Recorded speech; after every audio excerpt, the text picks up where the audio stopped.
Okay. So not donating to breast cancer research does sound harsh, but I worded it that way for a reason. Donating to breast cancer research is not at all a bad thing, but there is a good chance that you're doing it wrong. I'm Rob Dyke, and this is Social Autopsy, the show where we kill popular ideas and extract a new perspective. And today, we're talking about uncharitable charities.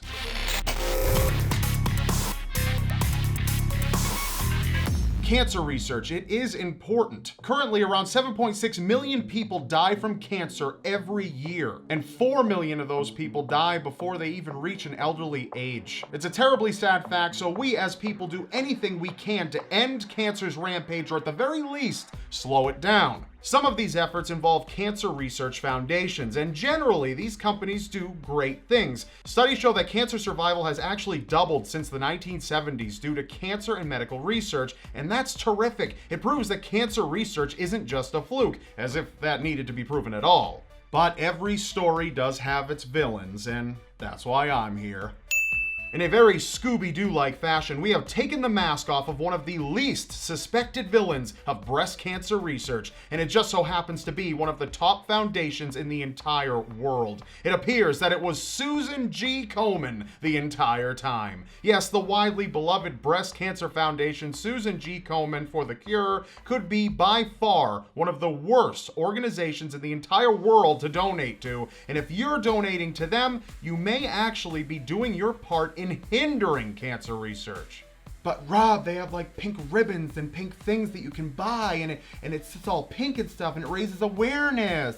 Awareness. Can you even define that for me as it applies to a disease? Did you know that the United States currently observes over 200 awareness days, with over 145 more awareness days pitched since 2005? It's not even proven that awareness days do anything helpful to their cause aside from getting people talking. Now, awareness in itself isn't really a bad thing at all, but is it really worth emptying your bank account on? Well, our friends at Susan G. Komen have taken it to an all-new level. Where other charities might rally support for breast cancer research, it appears that old Susan has initiated the process of commercializing breast cancer, which turns breast cancer from this horrible disease that kills about 40,000 women every year in the US alone into a cash cow you can milk for profits. Susan G. Komen's founder, Nancy Brinker, was pulling in a salary of nearly $700,000 when she was CEO. This is higher than the CEO of the Red Cross, and it's also higher than the President of the United States.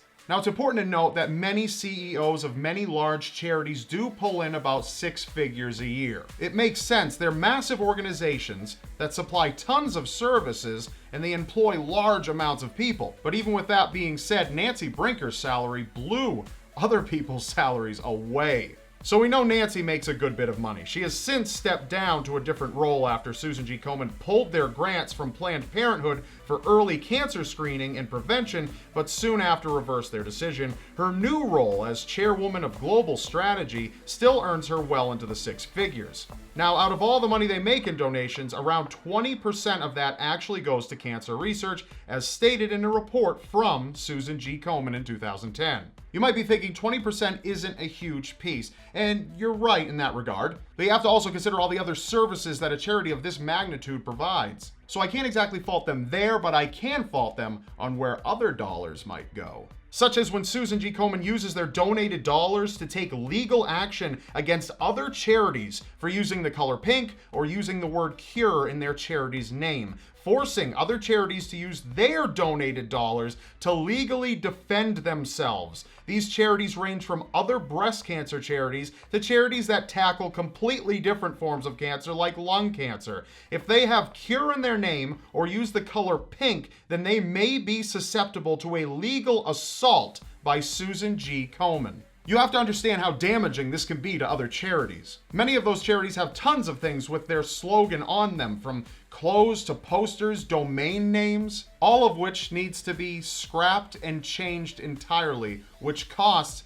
a lot of donation dollars. And this isn't a typical business tactic. These people are supposed to be working together for a common goal, to eliminate cancer. So you may want to think twice before you purchase something pink. And hey, let's face it, Susan G. Komen has worked with a lot of different brands on their pink campaign, such as KFC's Buckets for the Cure, which supplies supporters with food proven time and time again to be damaging for a person's health and linked to a number of different cancers by the National Cancer Institute. Or how about Avon Cosmetics, who has been shown to sell a large number of products rated as high hazard risk for containing things such as hormone disruptors, neurotoxins, and possible carcinogens. Or any of the other brands that have products with links to cancer-causing properties, which there are a good few. Even some alcohol brands have taken part. So don't sweat if you didn't buy anything pink yet this year. Chances are, even if you did, it didn't do anything anyway. And here's why. Quite frequently, a cut of the money you spend isn't actually being sent to Susan G. Komen or breast cancer research.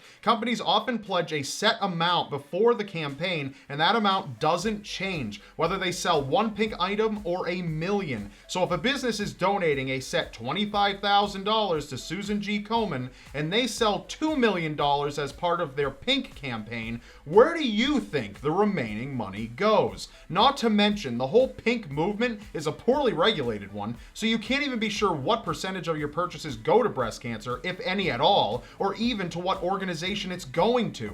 This whole process, in fact, has a name, and it's called pinkwashing, and it's made to get companies more of your money. Okay, Rob, but what about the NFL? Bunch of stand-up guys in there, you know, they never do anything wrong, and they're wearing pink. What, are they corrupt too? Is something going on behind the scenes there?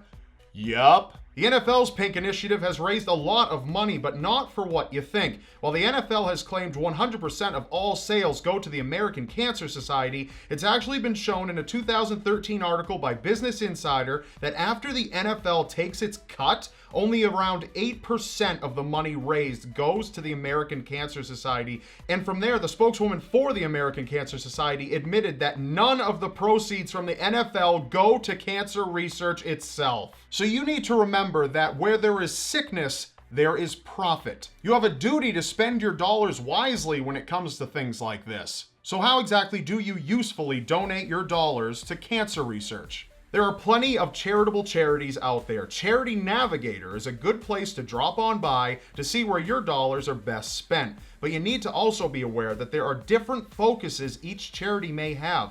Some focus on a cure, some focus on prevention, some focus on aiding sufferers who are in debt. And there are lots of other focuses as well. I can't tell you how to spend your money. However, I have linked a number of resources in the description below for you to check out so you can be better informed about this. Remember, if you want to effectively support cancer research, then you first need to do your own research. And hopefully we can end up doing this. That's all for now. Make sure to push that thumbs up button below this video. And if you want to learn more things you weren't prepared to admit, please subscribe to my channel. And I will see you next Friday.